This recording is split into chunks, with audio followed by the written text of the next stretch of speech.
Everyone's fun around. My name is Jordan. This video will be for Tuesday's slate of games. We have 6 different games. I have most of the props out for the games. There's just a couple of games where I don't have any.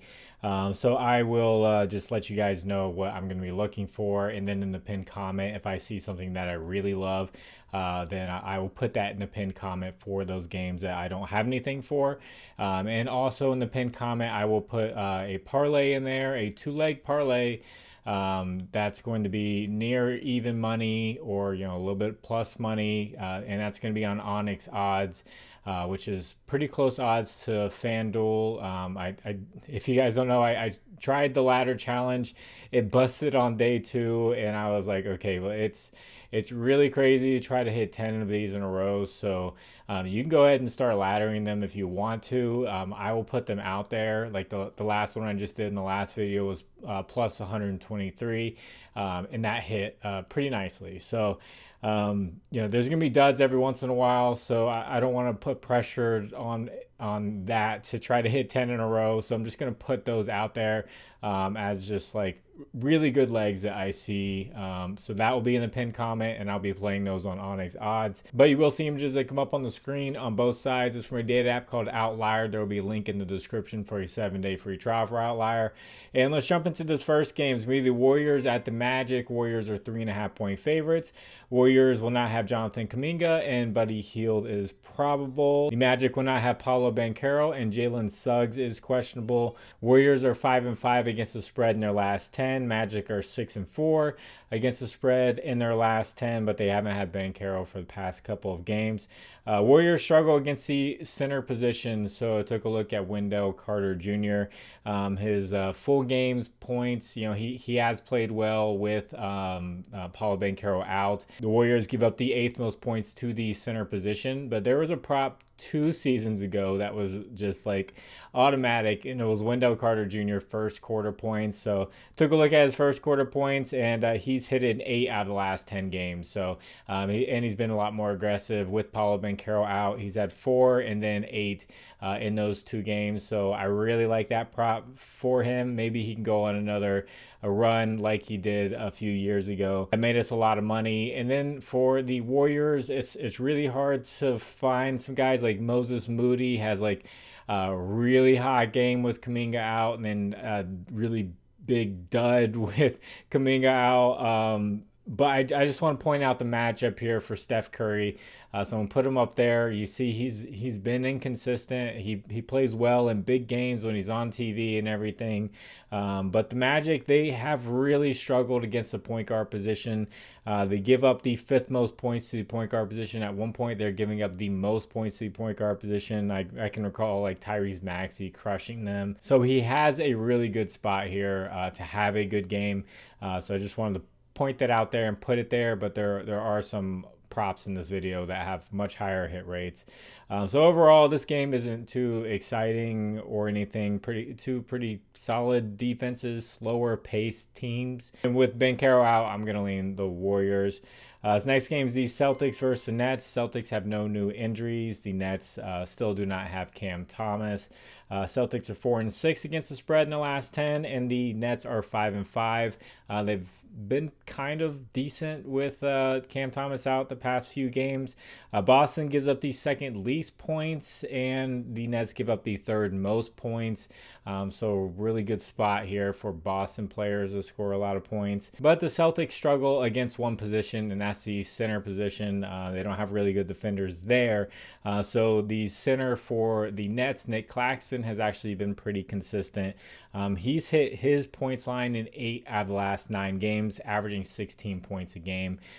So he is a guy I would look out for the Nets. As far as like Michael Porter Jr., he's got a really tough matchup there. Jaylen Brown's probably going to be guarding him, could frustrate him a little bit. I know he's been scoring well, so I'm going to stay away from that one. For the Celtics, there's a couple of guys who have been heating up. Jaylen Brown's been scoring well, but Peyton Pritchard and Derek White had started off the year just really cold from the 3-point line. They just couldn't get a groove or anything. And then Peyton Pritchard's gone off the last couple of games. Derek White's played really well for like the past 5 games. So it's all starting to come together for them with Tatum out and trading Drew Holiday and all that. They're starting to play better. So like I said, Nets give up the third most points. They also give up the most assists overall. So take a look at Derek White's points assist line. He's hit this in 5 straight. He's been really great, and that's near even money. I took a look at his first quarter assist, and it's plus 120 right now for him to just get 2 assists. I think, with the best matchup possible for assist, why not take a shot at that if you want to. He's hit that in 4 out of the last 5. And then just his regular assist line. And you see his last 7 games, he's averaging almost 7 assists a game. So if you think it's going to be a little bit competitive, he's going to stay in for a long time, you could go with his full game assist. That first quarter prop is kind of like a blowout protector type of play. So the Nets have been keeping up with teams, but the teams haven't been really good, like defensive teams. So I'm going to lean the Celtics here to get a double-digit win. The defense that they play and with their guards heating up. Next game is the Pistons versus the Hawks. Hawks are 1.5-point favorites. Hawks have been one of the hottest teams in basketball with Trae Young out. Pistons did not play with Cade, Tobias Harris, or Asar Thompson on Monday. They'll be on a back-to-back, so those guys could show up and play on the back end of the back-to-back. So we'll have to see. And then the Hawks, Okongwu, Porzingis, and Zachary Riche are all questionable, so that would be a really big hit to them. So injuries on both sides that we do not know of. Pistons 8-2 against the spread in the last 10. They've been great. Hawks 7-3 against the spread. They've been great. This is just a tough one. I don't have lines out for this one due to all of those injuries. So I just want to say Jalen Johnson's been like the real deal with Trae Young out. And then it'll be interesting to see, if Asar Thompson plays, if he can frustrate Jalen Johnson a little bit. But Jalen Johnson's a good, rebounder and passer. So there's that. So as far as like a lean goes, I have no idea. But let's say they all play. Let's say Cade comes back, Asar Thompson comes back, Porzingis and Okongwu and all of them play. I would lean the Pistons to get a win on the road. So that's about halfway through. If you guys could, please like the video. If you haven't, please subscribe to the channel. If you have a little bit of extra time, just leave a comment for the algorithm. You just put a W there. That helps get this video out there for more people to see. And also, I've been shouting out this bundle, and I think it's just a great deal. They haven't changed the deals or anything like that. And if any other app that I see that is really good has deals like this, like the bet 5 get 50, bet 10 get 100, I will show you guys those, but I think these are just the best ones out right now. So Onyx odds that I've been using for these parlays, they are pretty close to FanDuel, and you can use these in states where you can't bet FanDuel or DraftKings or anything like that. This is a social sports book, so they're doing bet 10 get 100. So just deposit $10, they'll give you $100 in bets. Promo code is fine around 11 for that. And then another social sports book that you can use, you see the map on there for Novig. So Novig is bet 5 get 50. That's still a great one. You can compare lines and everything with those in Line Shop.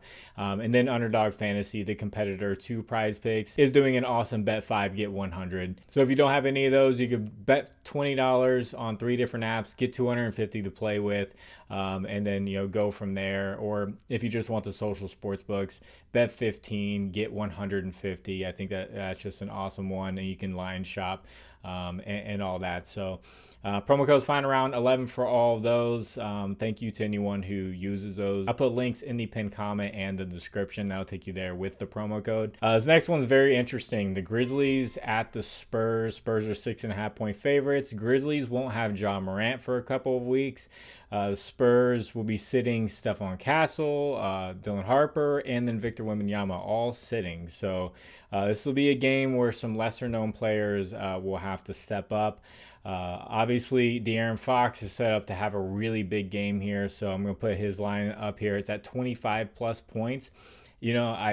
don't hate it. The Grizzlies play at a fast pace, and they give up the most points to the point guard position. I think that fast pace plays into the style of play of De'Aaron Fox. So this is a great spot for him to get 25 plus points. And then for the Grizzlies, Zach Edey came back from injury and made his debut and played 25 minutes. I thought he would play a lot less, but he played against the Cleveland Cavaliers, who have two bigs, and he did just fine, scored 13 points in that 25 minutes, and now he's going up against a Victor Wembanyama-less Spurs team who's going to have to start Luke Cornett. So I think really good spot here for him to get his points line, and then his double-double, if you want to take a look at that, is at plus 185. But definitely his points off of offensive rebounds and just pick and roll and stuff like that. He's got a good shot for that. And then another guy who's been really consistent for the Grizzlies off the bench has been Cedric Coward, and now it looks like he's going to be in the starting lineup. So he's had double-digit points in all but 2 games this year, and that's coming off the bench. So where his points line is right now, just a little bit above 10 plus points. Yeah, I think that's a good opportunity for him to get some more volume with Ja Morant out. And if you just wanted to do a 2-leg parlay, 10 plus points isn't bad, a bad look for Cedric Coward. So for this one, it's obviously pretty tough. As a lean, my heart tells me that the Grizzlies backups want to show that they can keep up with teams with Ja Morant, the guy who's been complaining, out. So I'm going to lean the Grizzlies to keep this one close against the Spurs, who are missing a lot of their best players. So next one is the Jazz at the Lakers. Lakers are 12.5 point favorites. Jazz, Kyle Anderson, Kyle Filipowski, and Taylor Hendricks are all questionable. And then for the Lakers, they say LeBron James practiced, and he is questionable to play. He could make his debut for this game, but we will see. Jazz are 5-5 against the spread in the last 10. Lakers are 8-2 against the spread in the last 10. And they've been really good except for 2 games, one against the Thunder, who are one of the hottest teams in basketball, and then the Hawks blew them out, who ended up being one of the hottest teams in basketball ever since that game. So props to look out for. Jazz give up the 3rd most assists to teams. So I took a look at Luka's first quarter assists. He's hit this in 7 straight games, and it's almost even money. So this is a blowout protector type of pick, and it's got a high hit rate, and the payout is nice. So there's that. And then Austin Reeves, his full game assist looks like it's pretty low. That's if you think the Jazz are going to be competitive, which they can be. He's hit that in 73% of games this year, and 7 out of the last 10. He's gone over his assist line. The Jazz also give up the most 3-pointers made to teams. So Rui Hachimura has hit his 3-point line all but 2 games this year. So obviously if LeBron comes back, his volume is going to be affected, but LeBron will definitely be on a minutes restriction. So you could hold out and wait on that news. Because if LeBron does come back, the payout's going to get a lot nicer for someone like Rui Hachimura. But 85% hit rate on his threes. And then for Jazz players, blowout potential. Lakers give up the 6th most assists to point guards. Keontae George has hit his assist line in all but 2 games this year. So the assist line's pretty low. That's an 85% hit rate. Probably low because they're expecting a blowout. So not a bad one to look out for, but you could also look at his first quarter assists where he's hitting all but 3 games this year. Like I said, LeBron could potentially come back. Lakers have been hot even without LeBron there. So if this game was at Utah, then I would lean the Jazz, but the Jazz have been playing a lot better at home. They're not that great on the road. They've only hit their spread in 2 out of 6 games on the road. So with the Lakers at home, with LeBron potentially making his return, I'm going to lean the Lakers for a double-digit win. And this last game is a really good one, and I wish the lines were out for this one, but I'm going to talk about it, and this is one I'm going to be keeping an eye out for. So Suns versus the Blazers. Blazers are 1.5 point favorites. Suns won't have Grayson Allen or Jalen Green. Blazers, Drew Holiday is doubtful. So Suns are 8-2 against spread in their last 10, and the Blazers are 3-7 in their last 10. But there's a lot of really good consistent scores in this game, so I think it'd be a really great one. So I'm going to use the prop radar here. For the Suns, obviously, Devin Booker's a guy to look out for points. The Blazers, they give up the 6th most points to teams so far this year. They have not been able to play very good defense, but a guy who has just been shockingly consistent is Dillon Brooks. So Dillon Brooks is coming off a 34-point game and a 32-point game. His worst game this year is 15 points, and that's where his line was at. And he just keeps, hitting 16, 17, 18. And then lately, with Grayson Allen not there, he's hitting in the 30s. It's like, what is going on with Dillon Brooks?